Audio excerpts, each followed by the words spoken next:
сега продължаваме с един репортаж. 18-годишен младеж тепърва се стяга за училище. Неговото неизживяно детство споделят още 1800 момичета и момчета.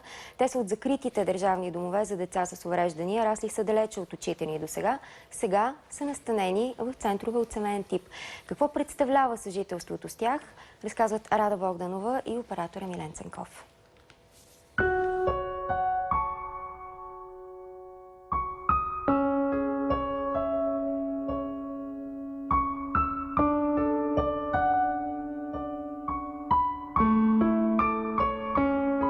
Били са ме със сопа, наказвали са ми. Стефчо не е живял зад тази стена. Със сигурност обаче той и още хиляди деца са расли скрити от нашите очи, в домовете. Сега те са сред нас. Баща си от малък не съм го виждал и никой знам.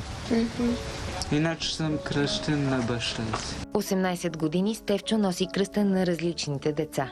Прохожда едва след операция. Не у дома, а в дом.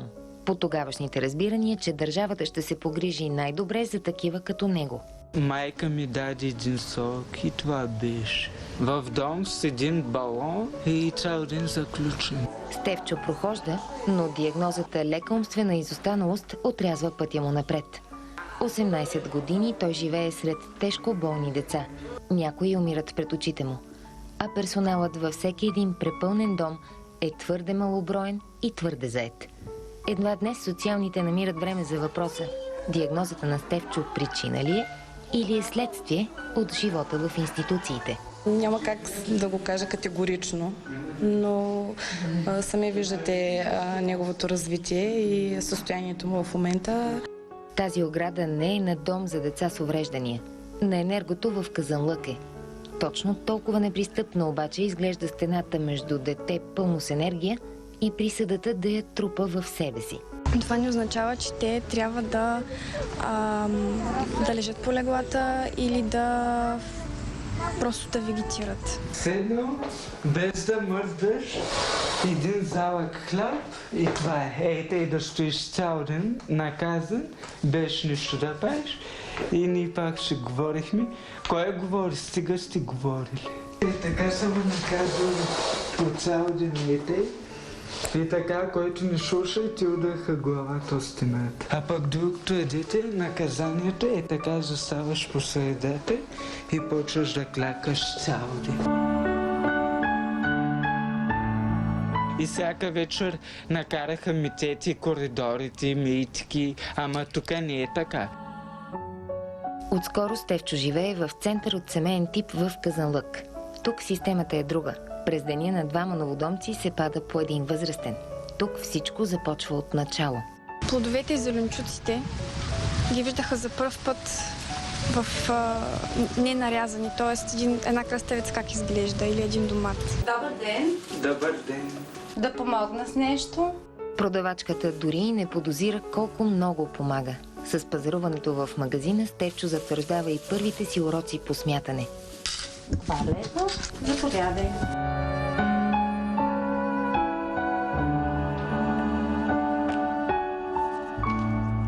З, А, Кас, Н, Л, К, За, Лък. С писането е стигнал до буквата М. Вече като завърша 8 клас, ще имам такъв документ и ще ми намерят работа. А докато тепърва навлиза в азбуката, Стефчо преподава оригами на възрастните. Отваряш този лист, сгъваш го не е така. Броят на приятелите му навън расте, както и очудването на околните, че той е с лека умствена изостаналост. Нормален човек.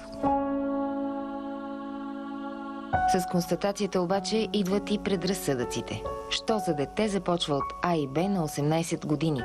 Трудно е за разбиране, че Стефчо и хиляди като него не са имали избор. Да отворят гардероба и да извадят дрехата, която искат да облекат днес, а не тази, която аз ще им дам. Босърк или как му викат, аз пликче да му викам и там тениски ни оставаха по-малко. Ето, аз винаги се го правя. Не по-малко усърдие влага Стефчо в кухнята. Никой не го кара. Сам е поискал да прави таратор, палачинки и бисквитена торта. За всички. И ми харесва да го правя.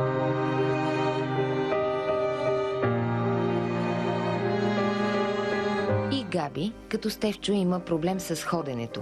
Нейният обаче е завинаги. Късметът ти е, че е още само на 5. Затова изпазваме правилото да не показваме лицето й. Допреди половин година в дома за такива като нея се е влачела на ръце. И никой не е очаквал да започне да общува. Пак заради диагноза с печат. Ако я попитаме как се казваш, и тя повтаря как се казваш. Тук обаче има достатъчно хора и време да се учи. Въпреки диагнозата, Габи проговаря от свое име и сваля от себе си печата, узаконил липсващото внимание в домовете институции. Сега е готова за масовата детска градина. А ти ще ходиш ли? Да. Искаш ли? Да.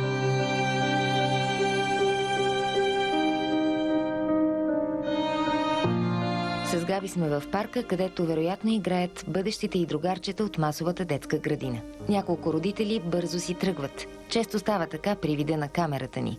От обектива се притеснява и Сийка, но щом вижда Габи, предлага да я запознае с внуците си. Те ще й давате играчките, както давате и на другите. Да. Самите деца те ще свикнат. Струва ми се, че някои от възрастните по-трудно могат да свикнат.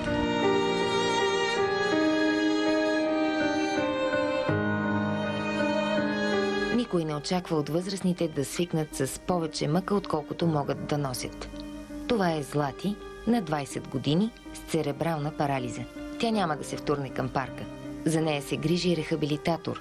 Раздвижването й струва скъпо. Цената да продължи е тази болезнена гървица. Според лелите в къщата, тя се е получила, защото цял живот Злати е лежала на една страна, втренчена в другите в дома институция. Историите на тези деца тежат повече от килограмите им взети заедно. Сега е времето да се разказват. Преди някой да реши да издигне стена между себе си и тях. За новодомците в центъра от семейен тип, община Казанлък разчита на опита на фондация Сидър. Една въздишка на облегчение, че друг ще се погрижи, не стига. За грижите фондацията набира дарения и доброволци. Събуди се Рада Богданова. Когато обсъждахме с Рада идеята за този репортаж, тя каза буквално искам да направя този репортаж, за да кажа, че трябва да спрем да извръщаме очи от тези проблеми, защото не е честно. В тази връзка много силен цитат на една от дамите в материала, че понякога предразсъдъците са по-скоро при възрастните, отколкото при децата. Нещо, което трябва да ни накара да се замислим. Да.